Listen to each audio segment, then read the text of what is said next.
Hello all. Today's topic is about our first salary. आपण आपल्या first salary जेव्हा आपली होते तेव्हा आपण काय करायला पाहिजे?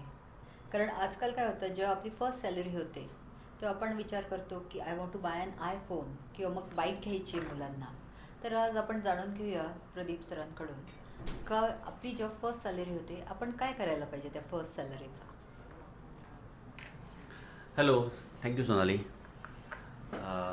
आपल्याला दोन प्रकारचं इन्कम मिळू शकतं. एक म्हणजे सॅलरी इन्कम किंवा आपण बिझनेस इन्कम असं म्हणू शकतो.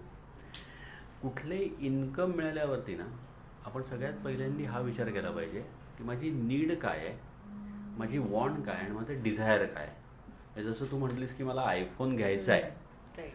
तर आयफोन माझी नीड आहे का माझी डिझायर आहे. ओके.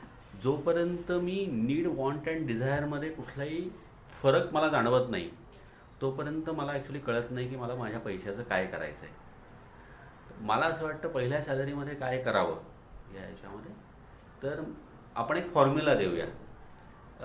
आपण फॉर्म्युलामध्ये मी आता जेव्हा लोकांना भेटतो तेव्हा लोकांचं असं म्हणणं असतं माझा पगारच कमी आहे, माझ्या पगारातनं काही उरतच नाही. तर आपण पहिला असा एक लोकांना फॉर्म्युला देऊया. What is saving? The income is equal to saving minus expenses.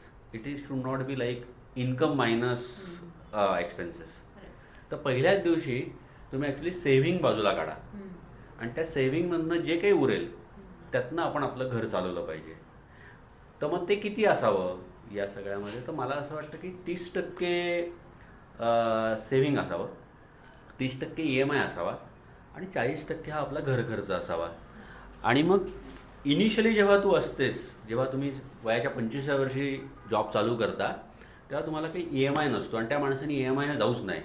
म्हणजे तू जो म्हणतेस की माझा लोकांना आयफोन घ्यायचा आहे, तर दुर्दैवाने तो आयफोन ॲक्च्युली लोनवरती असतो आणि पहिल्याच दिवसापासून तो EMI भरायला लागतो. तर इथे त्याला सवयच ॲक्च्युली खराब लागते की मला जी काही वस्तू घ्यायची आहे ती EMIवर घ्यायची आहे. जर का त्यांनी त्याची डिझायर पोस्टपोन केली, आपण काही आयफोनच्या अगेन्स्ट नाही, पण ती जर का डिझायर पोस्टपोन केली आणि मी जर का 18 महिन्याचं व्यवस्थित प्लॅनिंग केलं की बाबा माझा पगार 25,000 रुपये आहे आणि 25,000 रुपयामधले मी 10 वर्ष 10,000 रुपये 18 महिने बाजूला काढीन, तर ॲटोमॅटिकली 18 महिन्यांनी मला आयफोन घेता येईल. दुसऱ्या 10,000चं किंवा 7,000-8,000चं मला सेव्हिंग करता येईल आणि रिमेनिंग 10,000 रुपये मला ॲक्च्युली खर्च करता येतील.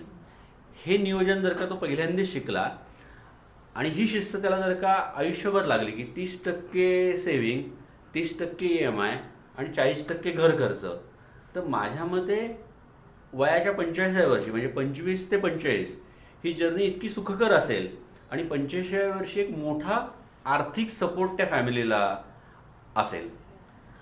पहिल्या सॅलरी